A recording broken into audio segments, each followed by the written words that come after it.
Vamos conversar sobre Jesus, vamos conversar sobre uma parte do Sermão do Monte. Quando a gente está estudando o Sermão do Monte, fica aqui o convite para quem quiser conhecer o nosso grupo de estudos de sexta-feira, que é o grupo de estudos que a gente vai pedacinho por pedacinho da Bíblia, né? Trechinho por trechinho. O Sermão do Monte é um que a gente está nele até hoje. Nosso grupo vai fazer 3 anos e a gente ainda está no Sermão do Monte. Então, a gente vai bem devagarzinho, vai se deliciando com as palavras de Jesus. As bem-aventuranças é uma parte do Sermão do Monte, a primeira parte, inclusive, do Sermão do Monte. E bem-aventurados aflitos é uma das bem-aventuranças que o Cristo fala. O Sermão do Monte, a gente costuma dizer lá no grupo, que ele é o coração que pulsa da Bíblia, que pulsa do Evangelho. Contido no Sermão do Monte, em especial nessas bem-aventuranças, estão todas as lições do Espírito universal. Como disse Gandhi, se jogasse tudo fora, né, todos os livros, todos os filósofos, todos os estudiosos, e ficasse só o Sermão do Monte, a gente não precisaria de mais nada. Ele estava coberto de razão. Jesus sintetiza nas bem-aventuranças o que o Espírito eterno precisa para a sua evolução. Uma das bem-aventuranças, a gente vai falar aqui 1 hora, é aquele negócio do Evangelho de Jesus. Eu vou falar 1 hora, não vou falar nada, porque o Evangelho de Jesus, quanto mais a gente se aproxima, mais a gente sabe mais a ver mais uma coisinha, né? Se depara com mais uma coisinha. Mas hoje a gente escolheu os bem-aventurados os aflitos. Por que serão consolados? Porque é um tema que a gente tem a gente tem uma certa dificuldade de compreender. No passado, a gente achava que a gente seria consolado no céu. Agora, a gente acha que a gente vai ser consolado no nosso lar, né? Então, a gente só mudou, assim, a perspectiva. Porque o consolo está sempre lá, longe, distante, depois, né? Então, bem-aventurados os aflitos agora, vamos sofrer bastante, vamos passar bastante aperto, vamos ter bastante necessidades, que depois, num futuro, num outro momento, numa outra situação, a gente vai ser consolado. Só que não foi isso que Jesus disse, né? Bem-aventurados os aflitos, porque serão consolados. A gente vai tentar entender o que exatamente essa bem-aventurança quer dizer, né? Senão, a gente pode simplesmente começar a sofrer agora. Aqui no Livro dos Espíritos, o Kardec faz essa pergunta. Qual é? Quem está vendo? Terceiro, segundo? Terceiro? Esse. Aqui. Esse. Também era céu até aberto, né? É só para ver se vocês estão prestando atenção. No Livro dos Espíritos, o Kardec faz essa pergunta. Bom, já que uma vida com provas faz com que a gente saia mais consolado, né? Então, por que a gente não aumenta a prova? O Kardec faz essa pergunta. Vamos dar uma pioradinha na prova? Dá uma apertadinha na prova, né? Se já tá ruim, piora um cadinho mais. O Kardec faz essa pergunta para os espíritos. E se a gente piorasse um cadinho mais, então não vai mais rápido? E a resposta dos espíritos é sensacional. A resposta é: de que isso lhe adiantaria? De que isso lhe adiantaria? Ou seja, não se trata do tipo da aflição, nem aumentar a aflição, nem passar todo tipo de aflição para depois ter consolo. Se trata de aprender agora com a sua aflição e de ser consolado agora na sua aflição. Vamos tentar entender um pouquinho sobre o significado da palavra bem-aventurado, que em grego... Bem-aventurado em grego significa makarios, cujo significado lembra felicidade, alegria divina e perfeita. Então, a palavrinha em grego é makário, feliz, bem-aventurado, alegre divinamente. Que alegria! Então, bem-aventurado é feliz aquele que for perseguido pela justiça, por causa da justiça. Que alegria aquele... Quando a gente está lendo as bem-aventuranças, você pode trocar por essas palavras. Que alegria, que felicidade, que beleza. Só que, gente, que alegria, que felicidade. Não é só alegria, não. É alegria divina e perfeita. Ou seja, uma alegria plena. Mas espera aí. Então, uma alegria plena, divina e perfeita daquele que sofre? Que alegria que você está sofrendo. Mas que beleza que você está sofrendo. Bem-aventurado que você está sofrendo. Todo mundo aqui sabe que o nosso cérebro é binário, né? Nosso cérebro é binário. Se você diz assim, não olha ali para a porta, todo mundo olha. Não é? Nosso cérebro trabalha com isso. Se você fala não, ele vai fazer sim. Se você fala assim, ele vai querer ou não. É assim que o nosso cérebro físico funciona. Fala assim, não pode comer. Acabou. Não acabou? Você vai querer comer aquilo desesperadamente, mesmo sem nem gostar daquilo. Nosso cérebro funciona com isso. Jesus não sabe disso? Jesus, governador do planeta, que foi quem organizou essa estrutura física, não sabe que o nosso cérebro funciona assim?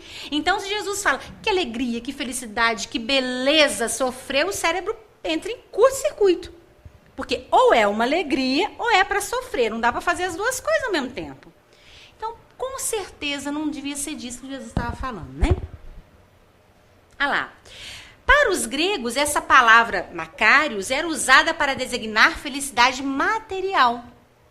Então, a pessoa bem-aventurada era a pessoa rica, próspera, cheia de coisas materiais. Ela era bem-aventurada, ela era alegre, ela tinha uma felicidade divina. O que Jesus faz em todo o Evangelho é pegar a nossa realidade material e transformá-la em realidade espiritual. O que Jesus faz com Makarios, então, com bem-aventurança? Então, Jesus transforma todo o sermão do monte na felicidade e alegria espiritual. É por isso que Jesus pode usar que alegria, que felicidade plena com sofrimento na mesma frase. Porque certamente ele não está falando de algo material e certamente não está falando para a gente gargalhar enquanto sofremos. Ou para ficarmos felizes da vida enquanto um espinho está machucando o pé. Porque ele sabe que não tem jeito. Né? Nossa, que alegria, um espinho no meu pé. Que alegria, uma dor nas costas. Né? Uma dor nas costas, mas que felicidade de dor nas costas. Nossa, minha cabeça está explodindo, mas é bom. Não é. Não é. Tá. Quando a gente entende essa passagem de Jesus de transformar algo material para algo espiritual, a gente tem lá no Humberto de Campos, no livro Boa Nova, escrito assim, sobre essa passagem, né, sobre o Sermão do Monte. Por muito tempo falou do reino de Deus, Jesus falou do reino de Deus, onde o amor edificaria maravilhas perenes e sublimadas. Suas promessas pareciam dirigidas ao incomensurável futuro humano. Então suas promessas pareciam dirigidas ao incomensurável futuro da criatura. Futuro do espírito, não é futuro em tempo, espaço de tempo. A gente sofre aqui agora, porque num outro lugar, daqui a 100 anos, não. O futuro da criatura é feito agora. Então, Jesus está conversando conosco enquanto espírito imortal nas nossas realizações diárias e presentes. Era com isso que ele estava conversando. Certamente, Jesus não estava dizendo, há um lugar e que isso não será assim, há um momento, ele está dizendo, faça agora, agora. O seu futuro está nesse momento. Quando a gente faz essa mudança de percepção da fala de Jesus, fica um pouquinho mais difícil, não fica? Porque se a gente pensasse, não, eu estou passando todo esse aperto agora, mas depois eu não vou passar. Aí fica mais fácil, né? Fica mais confortável, pelo menos. Eu sei que isso vai passar. Mas quando a gente pensa assim, eu estou passando esse aperto agora, estou aprendendo com ele, estou me modificando com ele, e eu vou ser consolado agora, a coisa fica mais presente, né? Eu fico sem tempo para deixar para lá. É agora, é nesse momento. O mestre não disse sejam felizes durante o sofrimento. Não há lei de dor, há lei de amor. É por isso, meus amigos, que é tão difícil consolar alguém. É tão difícil consolar alguém na dor. Porque a gente vai falar assim, não, mas isso aí vai passar. Para a pessoa não vai passar, ela está sofrendo naquele momento, ela nem acredita que vai passar. Ou quando a gente diz assim, não, mas isso aí é para o seu bem. Ela tem vontade de chorar. Né? É para o meu bem, mas está doendo, estou sofrendo. Então, olha lá, durante o sofrimento, alegrai-vos, não é para começar a rir enquanto está sofrendo, não é para soltar foguete enquanto a dor está vindo, não é para fingir que não há sofrimento. O alegrai-vos é do consolo. E mudou tudo. Alegrai-vos, sejam felizes, bem-aventurado aquele que sofre, porque ele é consolado imediatamente. O consolo é imediato, o consolo não é lá na frente. Por que somos consolados? Porque é prova e consolo. Dificuldade e auxílio. Prova e a providência divina junto. É assim que funciona. Bem-aventurado aquele que sofre, porque ele será consolado junto com a prova. Não é lá na frente. Luciana, não é não. Vejo pessoas no hospital, vejo pessoas nas ruas que estão passando cada coisa sem consolo. Não existe. Não existe. A promessa é: bem-aventurado o que sofre, porque será consolado imediatamente. Imediatamente pela providência divina. E futuramente pelo aprendizado que tiver. Que aí é só com a criatura. Mas pela providência divina, imediatamente. Prova, consolo. Prova, consolo, prova, consolo. Não existe prova, consolo. Isso não existe. Não seria permitido porque a lei é de amor. Né? Tô vendo que vocês estão me olhando com umas carinhas. Vamos continuar. Jesus fala de consolo. A alegria de haver consolo, esperança, reerguimento moral para o sofrimento. A alegria é bem-aventurado porque está sendo nesse momento amparado por Deus.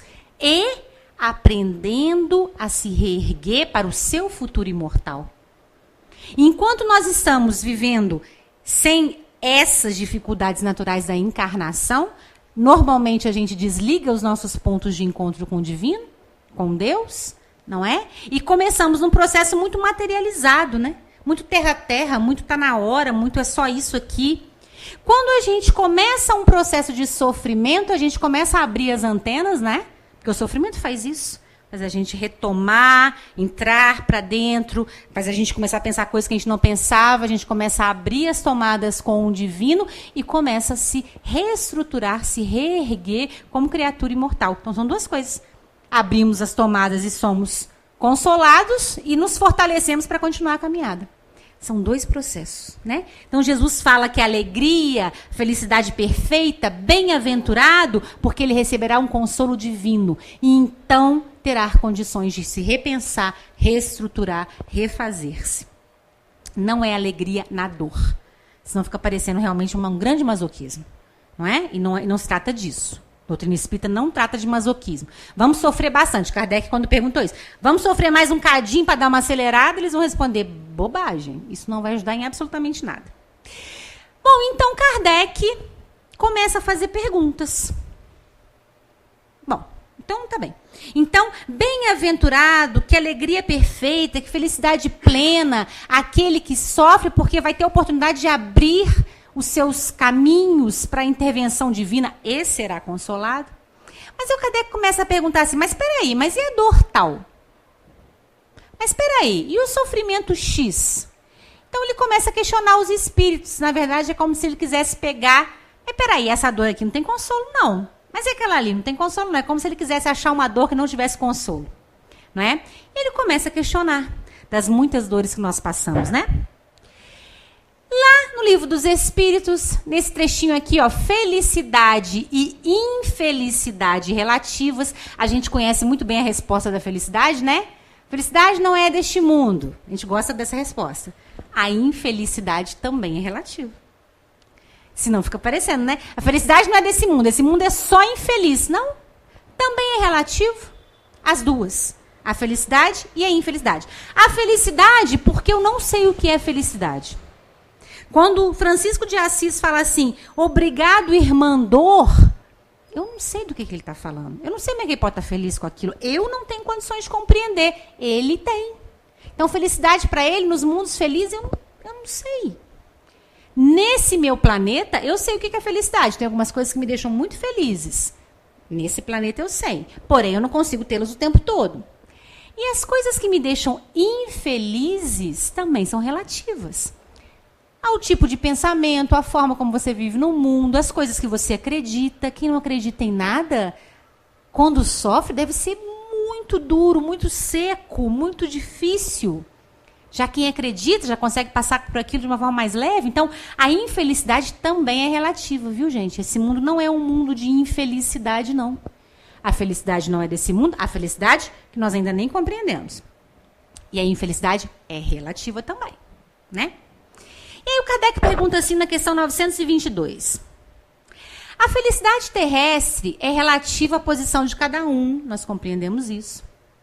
O que basta para a felicidade de um constitui a desgraça de outro. Haverá, contudo, algum critério de felicidade para todos os homens?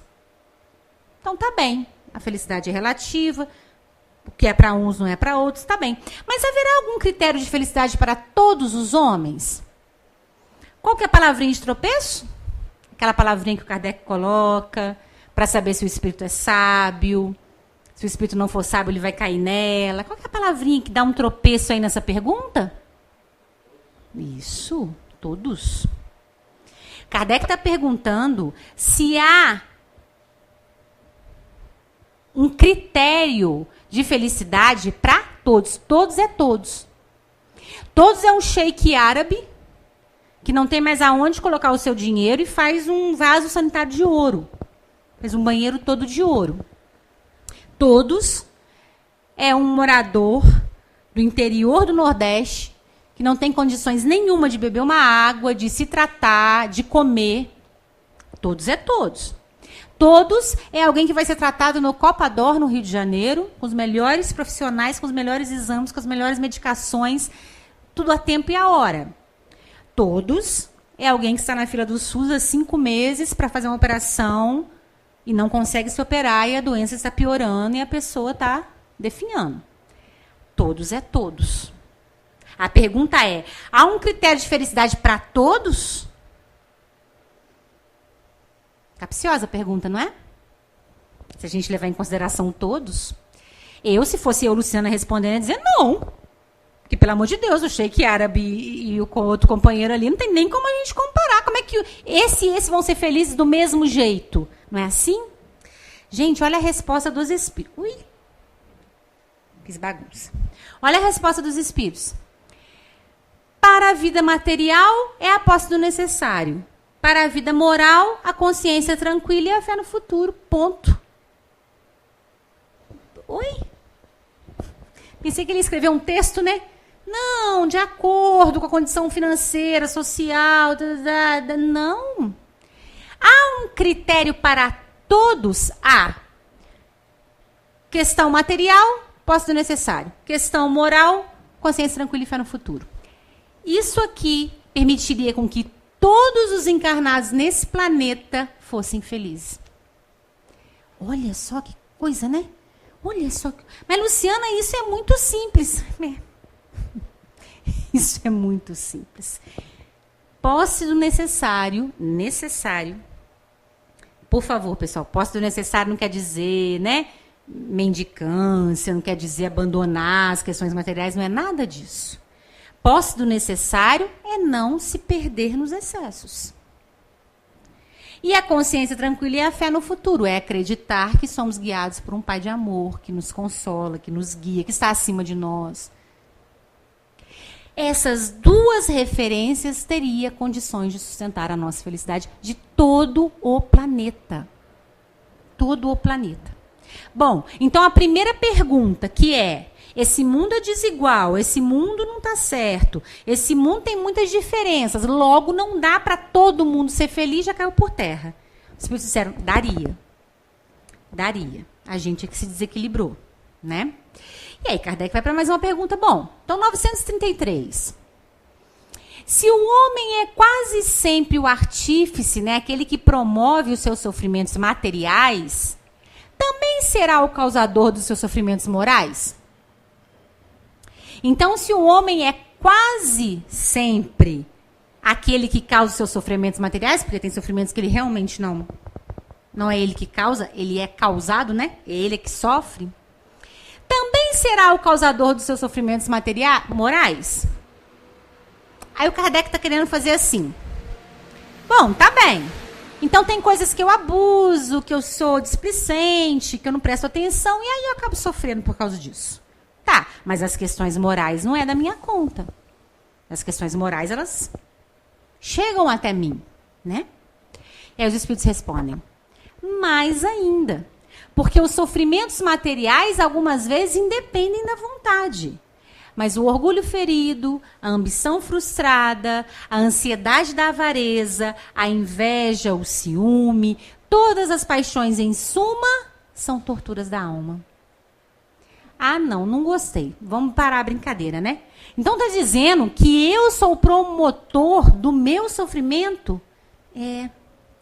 Porque essas minhas dificuldades espirituais promovem um sofrimento terrível para mim, torturam lá. São torturas da alma. No livro Céu e Inferno, Kardec vai dizer, né, a felicidade ela é proporcional à evolução do espírito. Quanto mais materializado, quanto mais com dificuldades de elevar-se, mais sofrimento. Olha lá. Imagina, gente, o que a gente tem visto de feminicídio? O que está acontecendo? Não é? Porque a criatura está num ciúme, a criatura está num ardor, um desespero, que ela fica completamente cega. Isso é uma tortura. Aquela pessoa não faz aquilo porque ela está brincando, ela faz aquilo porque ela está queimando por dentro.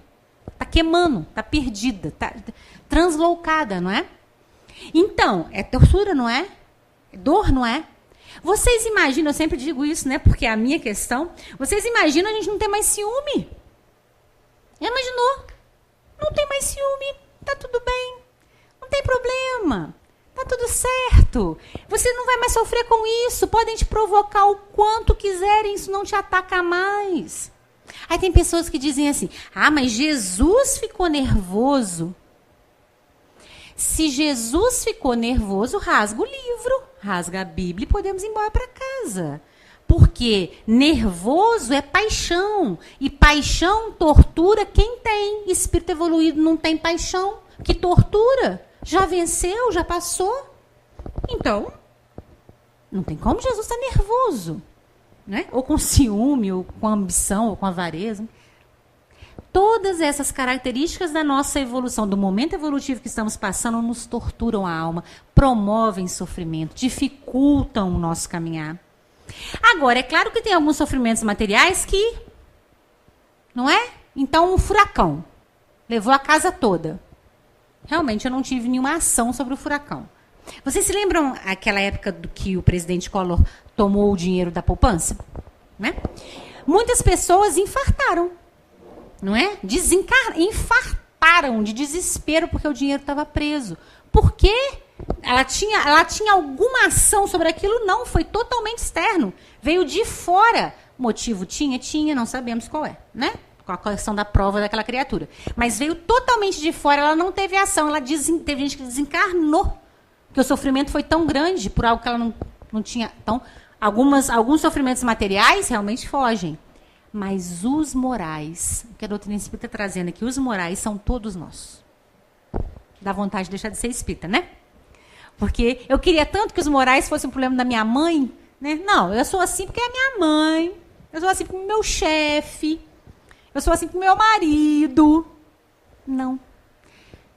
A mãe, o marido, o chefe, seja lá quem for, só toca, né? Cutuca esses pontos aqui que são meus. Então, o sofrimento moral é causado pelas minhas dificuldades espirituais e morais, não pelo acesso do outro. Que pena, né? Que vontade que não fosse, né? É por isso que quando Jesus fala, bem-aventurado aquele que sofre, se ele falasse, fique feliz com o seu sofrimento, Jesus estava querendo dizer, fique feliz com a sua limitação. Ele não poderia dizer isso, né? Bom, então tá bem. Então as questões materiais, quer dizer que todo mundo poderia ser feliz, quer dizer que a felicidade tem um padrão, tá? Então quer dizer que o homem é o promovedor, o promotor do seu sofrimento espiritual. Tá, continua Kardec. Mas tem uma coisa que foge completamente à nossa alçada, que é a perda de entes queridos. O Kardec vai perguntar, 934. A perda de entes que nos são caros não nos causa dor tanto mais legítima, quanto é irreparável e independente da nossa vontade? Então, Kardec agora está começando a apertar. Bom, então tá bem. Então, as questões morais é comigo, mas perder um ente querido não é questão moral, não. Perder um ente amado, além de fugir das minhas possibilidades, porque se eu pudesse eu não deixaria ele embora, não é uma questão moral. Tá vendo que o Kardec está tentando achar uma resposta do tipo, esse tipo de sofrimento não tem consolo? E esse sofrimento aqui? Foge da minha mão, não é uma questão moral. Independente de eu ser limitado ou não, vai doer. Independente de eu ser superior ou não, vai doer. E agora? Perda de entes que nos são caros não nos causa dor tanto mais legítima quanto é, palavrinha de tropeço? Irreparável.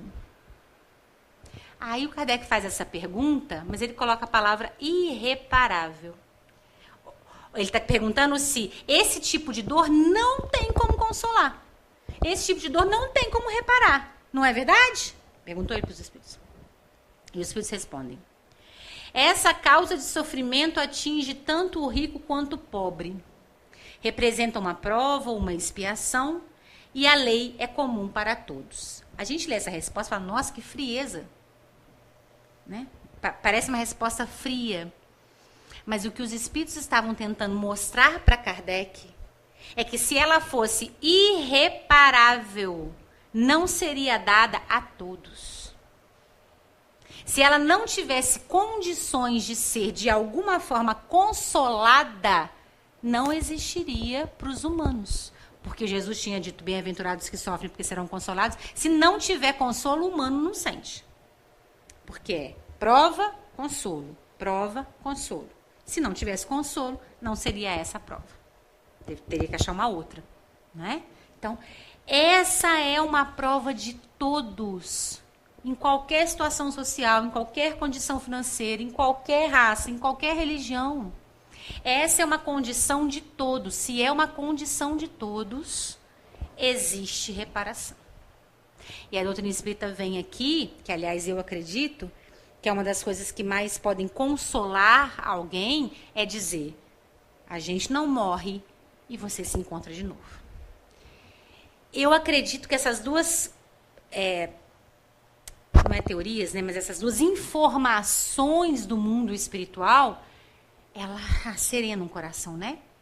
Porque se você diz, nós não morremos, e se você diz, nós vamos nos ver de novo, tem uma chance dessa criatura começar a repensar a morte. Tem uma chance, não é? Uma mãe que perde um filho, mas que, sei lá, 1 semana, 2 semanas antes começou a pensar sobre isso, que a morte não existe, que ela pode rever aquele filho, passa por essa dor de uma forma um pouco, obviamente vai sofrer imensamente, mas com um pouco de consolo, porque é uma realidade, vai poder encontrar novamente. Não é? Então é irreparável? Não, há um consolo? Há. E tem criaturas que se consolam, não tem nenhuma noção de doutrina espírita, eu acho incrível. Nenhuma, não é espírita, é de outra religião, perfeitamente. Mas tem uma ideia tão plena do amor de Deus, que ao perder um ente querido, se entrega completamente. Tem certeza do amor de Deus, tem plena confiança no amor de Deus. Imagina que o seu ente amado está com Deus. Que beleza, né? Que beleza. Ou seja, compreendeu. Não deixou de sentir dor, mas conseguiu se consolar com uma realidade que não é nossa, que aí sim foge completamente ao nosso desejo, à nossa vontade, seja lá o que nós pudermos fazer, não é? Não, mas eu vou cuidar bem, não vai desencarnar, vai, né? Não pertence a mim isso mais, né? Então Kardec faz essa pergunta, e os nossos entes queridos? Esses então não têm consolo? Tem, Kardec, tem consolo. E o consolo está em saber que se é de toda criatura, porque não é toda criatura que passa pela dor física. Não é toda criatura que passa pela dificuldade material. Não é toda criatura que passa por preconceito. Não é toda criatura. Mas toda criatura perde alguém, né? Toda criatura tem um amor e esse amor pode desencarnar. Esse é um sofrimento de todo ser humano. Então, ele é imediatamente consolado, né? Mas aí o Kardec continua, ele não está satisfeito. Ele quer saber a respeito das decepções, da ingratidão e das afeições destruídas. As decepções que se originam da ingratidão e da fragilidade dos laços de amizade não constituem também, para o homem de coração, uma fonte de amargura? Bom, tá, tudo bem. Então, as questões morais, questão moral minha, perda de gente querida, tá bem. Mas a gente sofre desilusão. As pessoas nos maltratam. As pessoas nos ofendem. As pessoas nos humilham. São ingratas. Isso não sou eu que estou fazendo, elas estão fazendo comigo. As decepções se originam da ingratidão, da fragilidade dos laços de amizade, não constituem também para o homem de coração uma fonte de amarguras? Palavrinha de tropeço? O homem de coração. Kardec não está perguntando qualquer um. Ele está perguntando a alguém que já conhece o Cristo, ou que já se espiritualizou, ou que tem uma noção divina. Ele está perguntando um homem de coração. Porque o que Kardec queria perguntar era assim, a pessoa que é mais sensível, mais aberta à espiritualidade, pensando nessas coisas, ela é mais sensível. Poxa, aí você vai ferir justo ela? Esse tipo de sofrimento, então, não tem, né? Não tem consolo, né? É a pergunta dele. Vamos ver os espíritos. Sim. Olha que bacana. As decepções que se originam da ingratidão e da fragilidade dos laços de amizade não constituem uma fonte de amargura? Sim, constitui. Ninguém está negando isso. Mas nossos espíritos falam assim, não, bobagem, isso é qualquer coisa. A pessoa te ofender é qualquer coisa. Não. É uma fonte de amargura? É, sim. Ah lá, a característica do livro dos espíritos. Vírgula. Mas, entretanto, todavia, né? Ah lá, sim, vírgula. Mas deveis lastimar os ingratos e os amigos infiéis. Serão mais infelizes do que vós. A ingratidão é filha do egoísmo e o egoísta encontrará mais tarde corações insensíveis como ele mesmo foi. Então, dói demais. Traição, gente. Tem criaturas que passam 3, 4, 5 encarnações para dar conta de uma traição. A gente vê isso nos livros, não vê? Os triângulos amorosos, né? Triângulos amorosos que vão se arrastando por encarnações, encarnações, encarnações, encarnações. Traição dói, mas dói muito, não é? Ser traído, ser abandonado, sofrer a ingratidão, ela dói. Então os espíritos estão afirmando, não é fonte de amargura? É de sofrimento? É claro que o consolo não está em pensar, você fez isso comigo, você vai sofrer mais. Não é isso que está respondendo aqui, né? O que está respondendo aqui é assim, a criatura é doente. A criatura está em desequilíbrio. Quem fere a lei, quem fere alguém, feriu a si mesmo. Machucou a si mesmo. O corte, a dor, você está passando, mas a criatura cortou uma parte dela mesma. Ela, infelizmente, ao ser cortada, ela vai precisar resgatar, precisar se curar, precisar refazer. Então, quando os espíritos respondem isso, eles não estão dizendo, às vezes a gente fala isso, né? Mas Deus vai vingar, né? Mas Deus vai vingar isso que você fez comigo. Não se trata de Deus vai vingar. Se trata que toda criatura que fere a outra compromete-se consigo mesma. Inevitavelmente. Traz consolo da dor? Traz consolo. A dor vai parar de doer nesse momento? Não vai parar de doer. Mas a criatura vai pelo menos conseguir compreender o processo que ela está. Porque o consolo, meus amigos, às vezes a gente também se confunde com isso, o consolo não quer dizer estancador. Né? Tem prova e tem consolo. Cadê? Não está estancando, não está parando. O consolo é reestruture-se. Erga-se, levante-se, passe por essa situação, porque essa situação ela tem consequências. O consolo é esse, sustente-se.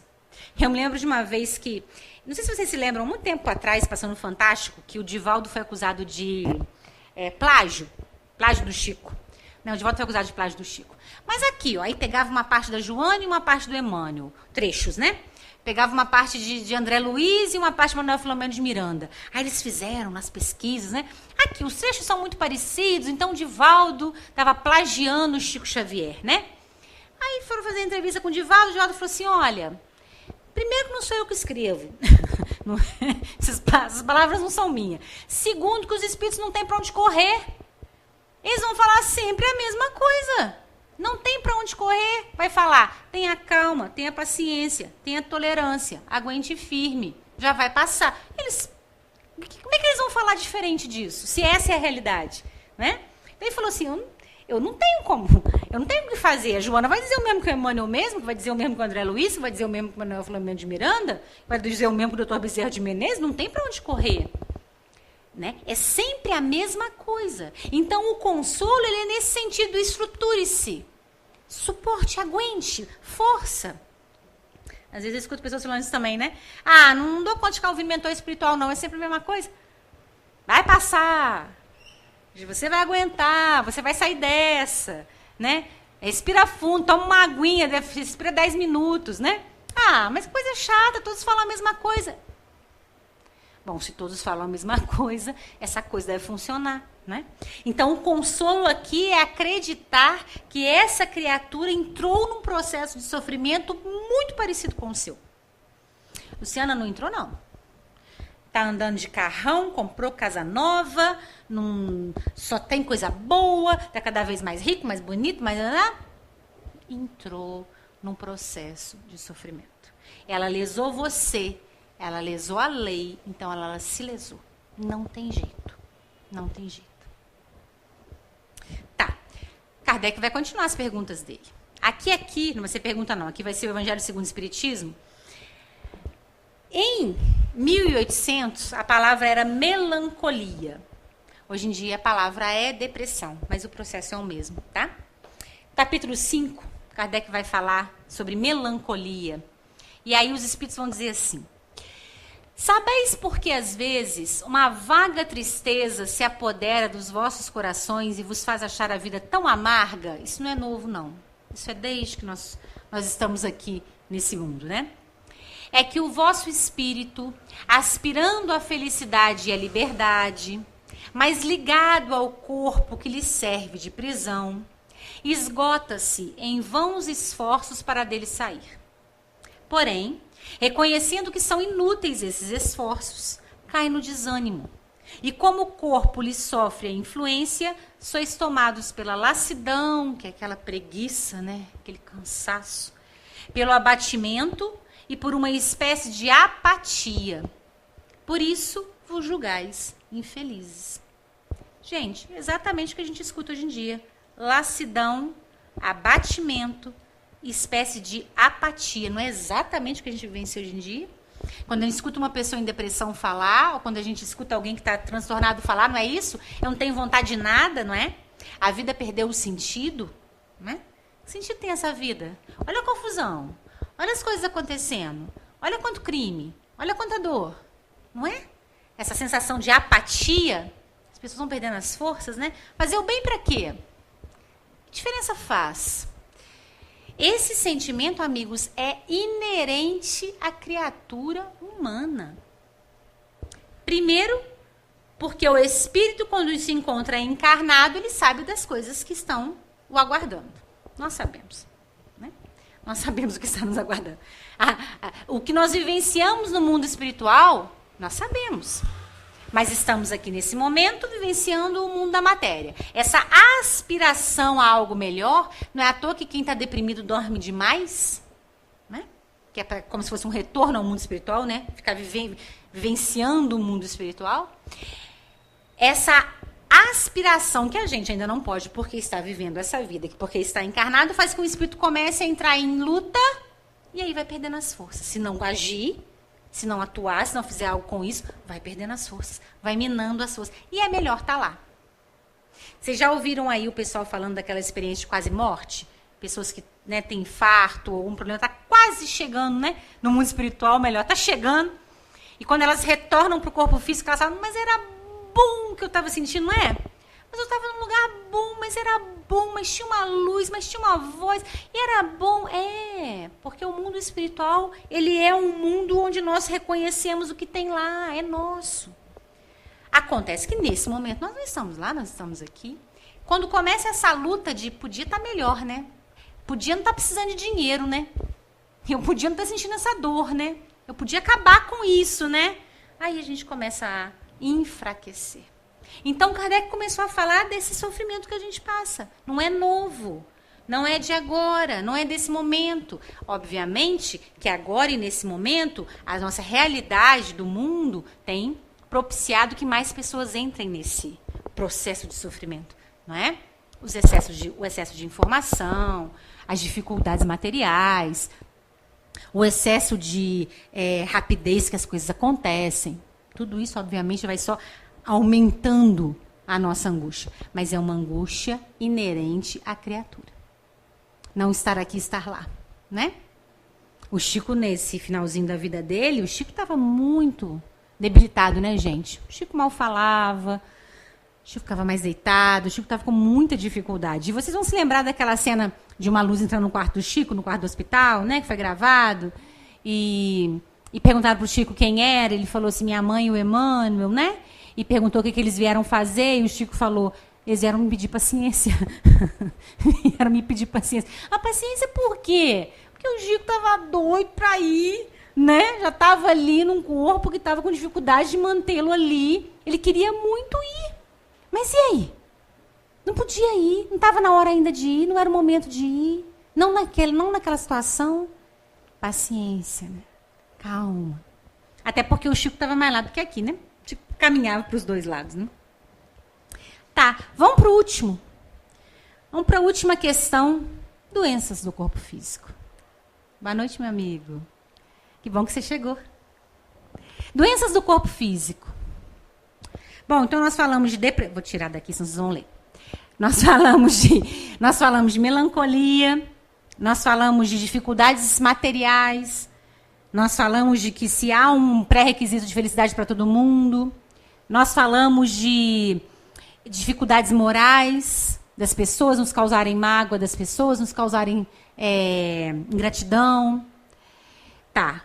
Mais um tipo de prova inerente a todos nós. Doenças do corpo físico. Vamos ver o que o Kardec fala. Está lá no Evangelho segundo o Espiritismo, no 28.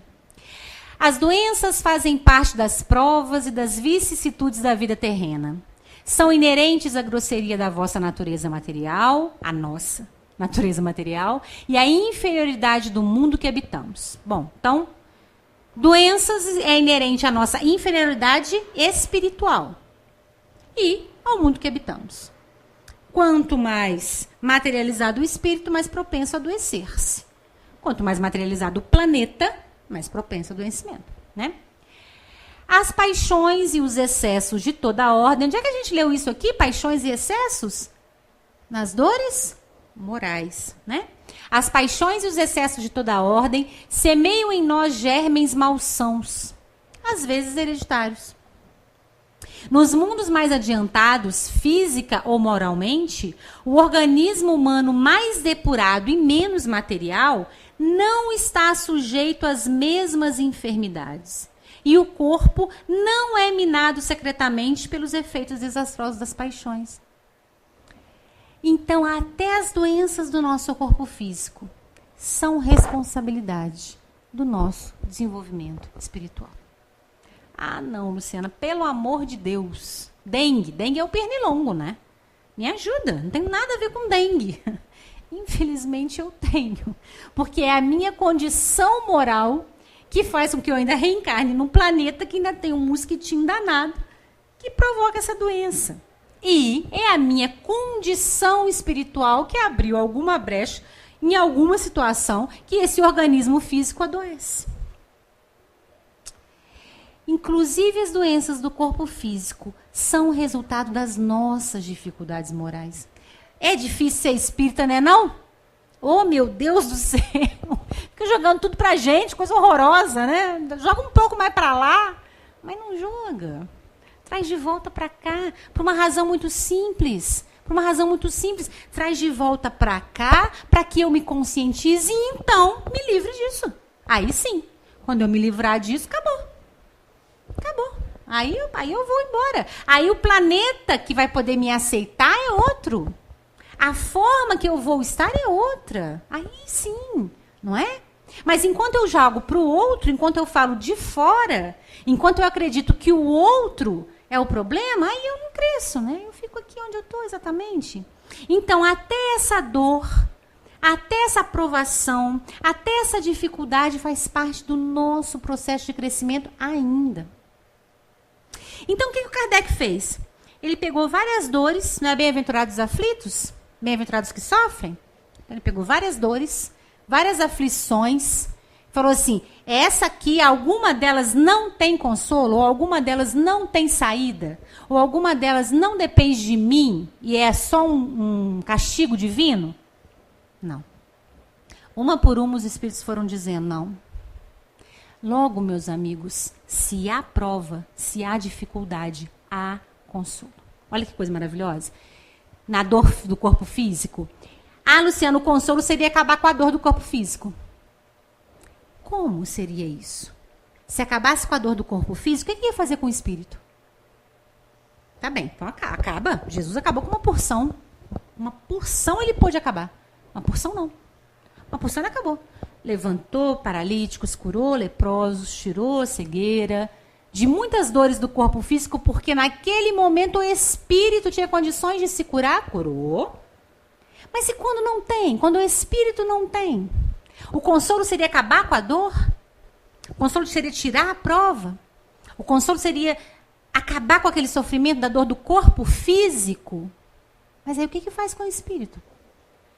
O que faz com o espírito? Que é quem realmente está sofrendo, que é quem realmente está doente.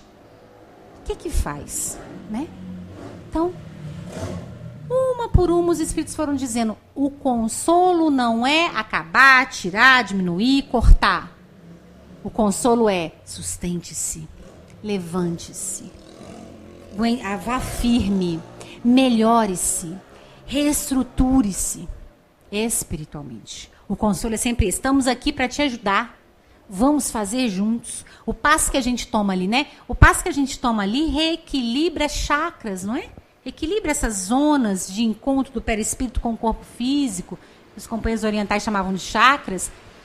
Ele reequilibra para quê? Para que você, reequilibrado, tenha mais condições de pensar melhor, de atuar melhor, de conversar melhor. E aí sim se curar, não é?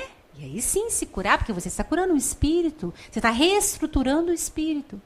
Então bem-aventurados os que estão em sofrimento, não porque estão em sofrimento. E não é para ficar gargalhando porque está em sofrimento, mas pela possibilidade de alcançar o consolo e melhorar-se.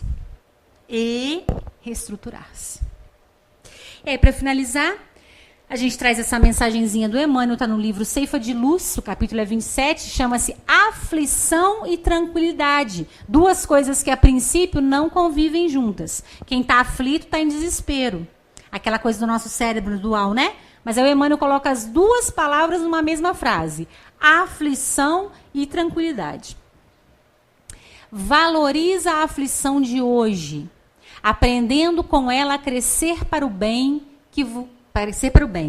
que nos burila para a união com Deus, porque o mestre que te propões a seguir, ao invés de facilidades no imediatismo da terra, preferiu para ensinar-nos a verdadeira ascensão, a humildade da manjedoura, o imposto constante de serviço aos necessitados, a incompreensão dos contemporâneos, a indiferença dos corações mais queridos e o supremo testemunho do amor em plena cruz de morte. O mestre a que estamos nos propondo a seguir mostrou para nós todas essas dificuldades. Jesus não se furtou a nenhuma. Foi traído, humilhado, maltratado, desacreditado. Todas. Todas as nossas dificuldades morais, tudo pelo que a gente passa, o Cristo veio, mostrou a necessidade do serviço, a necessidade da humildade. Para que humildade e serviço, Luciana? Porque isso reestrutura o espírito, e o espírito reestruturado para de sofrer. Para isso, para a gente parar de sofrer, né? Sofreu a incompreensão, sofreu indiferença e desencarnou. Que para nós, às vezes, parece que é o maior de todos os tormentos, o maior de todas as torturas. Como é que pode Deus permitir isso, né? Nosso Jesus também desencarnou, porque é isso. É isso. Então, todas essas dificuldades O Cristo veio e disse: eu estou dizendo para vocês que eu venci tudo isso. Vocês vão vencer também. Vem e me segue, não é assim? Deixou isso bem claro. Então, amigos, o que a gente queria hoje deixar assim como mensagem, né? Não é bem-aventurados os aflitos, porque serão consolados no futuro. É bem-aventurados, alegres são aqueles que têm condições de serem consolados, que têm condições de se abrirem para o consolo divino e de se reequilibrarem agora. Nesse momento, nesse instante, nessa vida. Porque é isso que vai nos trazer felicidade. Se nessa encarnação eu paro de fazer fofoca, que beleza, estou livre. Isso para de me fazer sofrer. Né?